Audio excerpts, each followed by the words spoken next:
Welcome to The Explainer. Today, we're diving straight into something I guarantee almost all of us consume every single day, often completely unaware of its incredible biological power.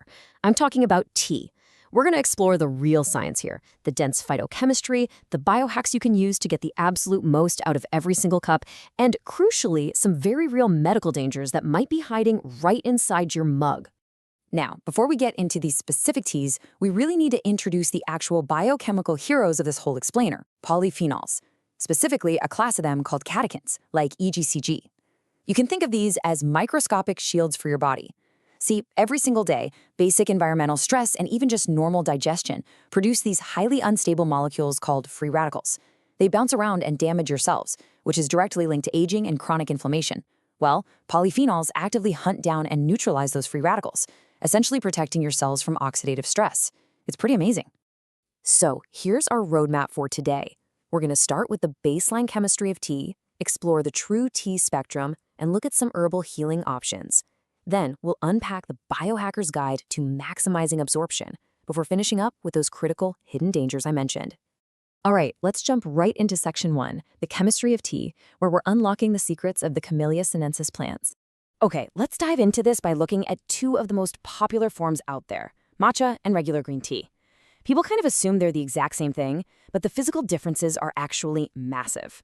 With regular green tea, you're steeping dried leaves in hot water and then, throwing those leaves away. You're just drinking the infused water. Matcha, on the other hand, comes from plants that are shade-grown for weeks just to aggressively boost their nutrients. Then the entire leaf is stone ground into a fine powder, and you whisk that powder directly into your water. You are consuming the whole leaf. And because you're consuming that whole leaf, you get this absolutely staggering number, 137. That is how many more times the EGCG antioxidant you get in a single serving of matcha compared to a regular cup of steeped green tea. I mean, it is essentially green tea on overdrive. Now, this massive difference extends to the energy boost, too. As you'd expect, matcha packs a much bigger caffeine punch, up to 88 milligrams per serving compared to just 50 milligrams in standard green tea. But here's the really brilliant part. Because matcha is shade-grown, it is absolutely packed with an amino acid called L-theanine. And L-theanine naturally slows the absorption of that caffeine. It crosses the blood-brain barrier and increases alpha brainwaves. The result? You get this state of calm, sustained alertness without that jittery crash you'd typically get from a cup of coffee. Moving right along to section 2, the true tea spectrum, and how the way a leaf is processed totally dictates its health outcomes. So it's literally a spectrum. How much a single leaf is oxidized completely changes its biological superpowers. For instance, white tea is minimally processed, meaning it holds on to the highest levels of unoxidized catechins.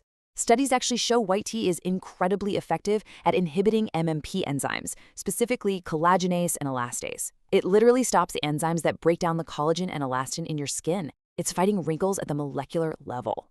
Then you have green tea, which is pan-fired to halt oxidation, keeping those metabolism-boosting, fat-burning catechins intact. And then there's black tea, which is fully oxidized. That oxidation process converts the catechins into larger molecules called thiaflavins, like TF3, which research shows can actively block viral membrane fusions and boost your systemic immunity. Smack in the middle of that spectrum is oolong tea, which is only partially oxidized. And oolong has this totally counterintuitive superpower, glycemic regulation. There was this fascinating clinical trial over in Taiwan where type 2 diabetics consumed oolong tea daily, and their plasma glucose dropped dramatically. We're talking from 229 all the way down to 162 milligrams per deciliter. It actually works by inhibiting the specific enzymes in your gut that break down carbohydrates, so it acts as this powerful tool to blunt post-meal blood sugar spikes. And finally, at the far end of the spectrum, we've got pu'er. Amazingly, pu'er is entirely unique because it undergoes actual microbial fermentation. It's almost like aging a fine wine. This aging process creates rich postbiotics and a very unique polyphenol called theobromine. In clinical models, pu'er promotes beneficial gut bacteria like Akkermansia, it alleviates intestinal inflammation, and get this, it actually forces your body to excrete bile acid that is bound to dietary fat.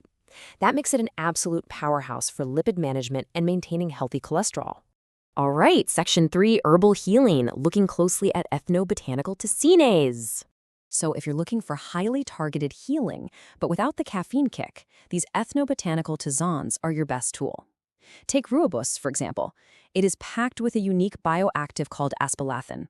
In one clinical study, drinking 6 cups of rooibos a day for 6 weeks radically lowered bad LDL cholesterol and triglycerides, while simultaneously boosting the good HDL. Incredible, right?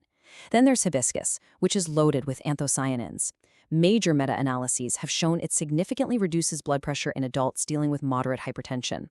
Ginger uses gingerol to combat severe nausea, and chamomile's apatinin is clinically backed to ease severe menstrual cramps and promote truly deep sleep. That brings us to Section 4, maximizing your bioabsorption. This is basically the biohacker's guide to tea.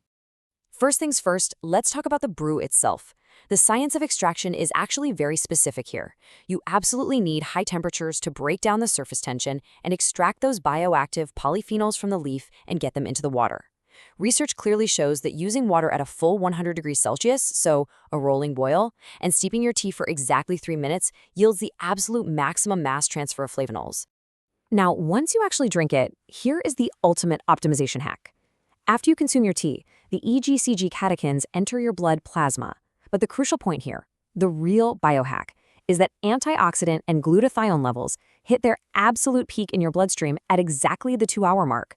Because these levels are transient and they start to drop off right after that, researchers suggest consuming a cup of tea every 2 hours throughout the day if you want to maintain a constant systemic shield of protection. But hold on a second. Before you go setting your alarm to brew a cup every 2 hours, we really need to answer a vital question.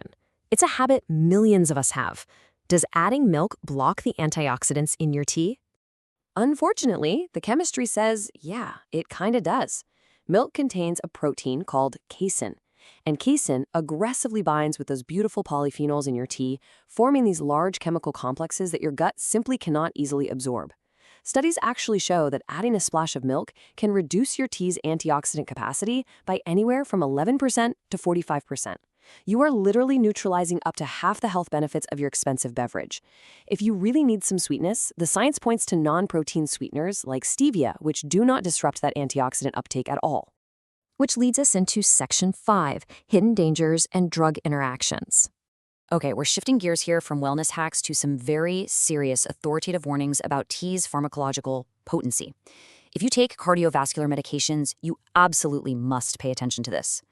Green tea is surprisingly high in vitamin K, which directly opposes blood thinners like warfarin, potentially lowering your INR and increasing the risk of deadly blood clots.